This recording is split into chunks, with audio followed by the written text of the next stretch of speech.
পৰৱৰ্তী অহা 22 তাৰিখে আমি বিজেপিত জইন কৰাৰ কথা চিন্তা কৰিছোঁ। আৰু ফাৰ্ষ্ট কথা হ'ল কংগ্ৰেছত 16 চনত যোগদান কৰিছিলোঁ।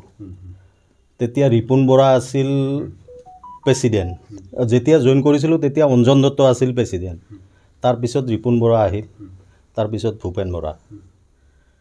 তো গোটেই বিজেপিতো আছিলোঁ কিছুদিন তাৰ আগত 15 পৰা 16লৈকে। এটা কথাই লক্ষ্য কৰিলোঁ, কংগ্ৰেছ দলে যিবিলাক কথা কয় তাত ক'ৰবাত অসমীয়া জাতিৰ কাৰণে সম্পূৰ্ণভাৱে গোটেই কামখিনি কৰি নিদিয়ে। উদাহৰণস্বৰূপে ভাৰত স্বাধীনতা কংগ্ৰেছে কৰিছিল, ভাৰতত স্বাধীনতা কংগ্ৰেছে আনিছিল, কিন্তু 370 লগাই থৈ দিছিল।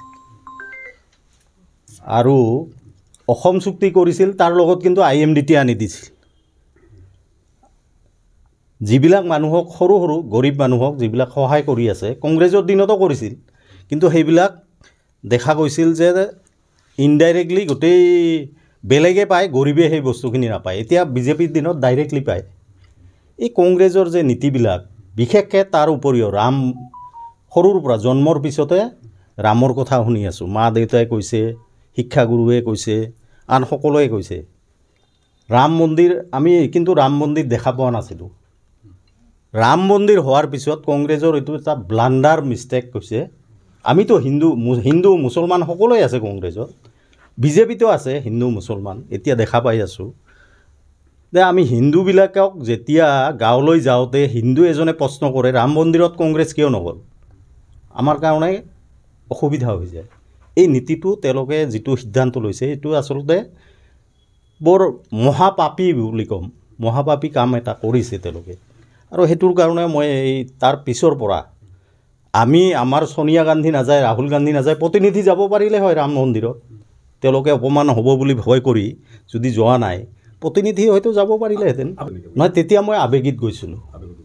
মোৰ ৰাজনৈতিক প্ৰথম যাত্ৰা আছিল বিজেপিতে মই প্ৰথম সোমাইছিলোঁ। আজি বিজেপি তেতিয়া এই আৱেগিক কমিটমেণ্ট এটা দিছিলে, কমিটমেণ্ট ৰখা নাই।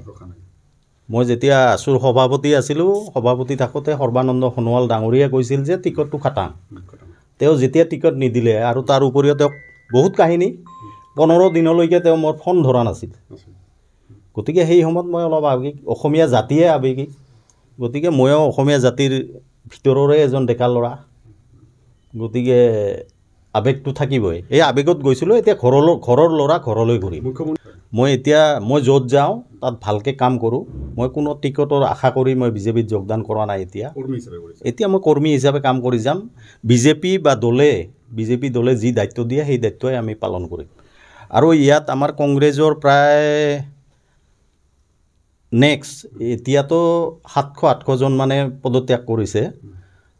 নেক্সট আমি অতি কম দিনৰ ভিতৰতে, মানে নিৰ্বাচনৰ আগে MP কমেও 15,000 মানুহে পদত্যাগ কৰিব বঙাইগাঁও। কংগ্ৰেছ শূন্য হ'ব বঙাইগাঁও? শূন্যটো কোনোৱে কৰিব নোৱাৰে, কিন্তু 15,000 মানে কংগ্ৰেছ সদস্যই বিজেপিত যোগদান কৰিব 22 তাৰিখে নহয়, 22 তাৰিখেতো কিছুই কৰিব। পৰৱৰ্তী দিনত বঙাইগাঁৱত হ'ব এখন মিটিং নিৰ্বাচনৰ আগে আৰু সেই নিৰ্বাচনত এইখিনিয়ে পদত্যাগ কৰিব। আৰু আমাৰ ইয়াত বিশেষকৈ এতিয়া জিলা লেভেলৰ পদত্যাগ কৰিছে, ব্লক লেভেলৰ পদত্যাগ কৰিছে, আৰু মণ্ডলবিলাকো পদত্যাগ কৰিছে। যুৱ কংগ্ৰেছৰ পৰা কৰিছে, মহিলা কংগ্ৰেছৰ পৰা কৰিছে। মহিলা কংগ্ৰেছৰ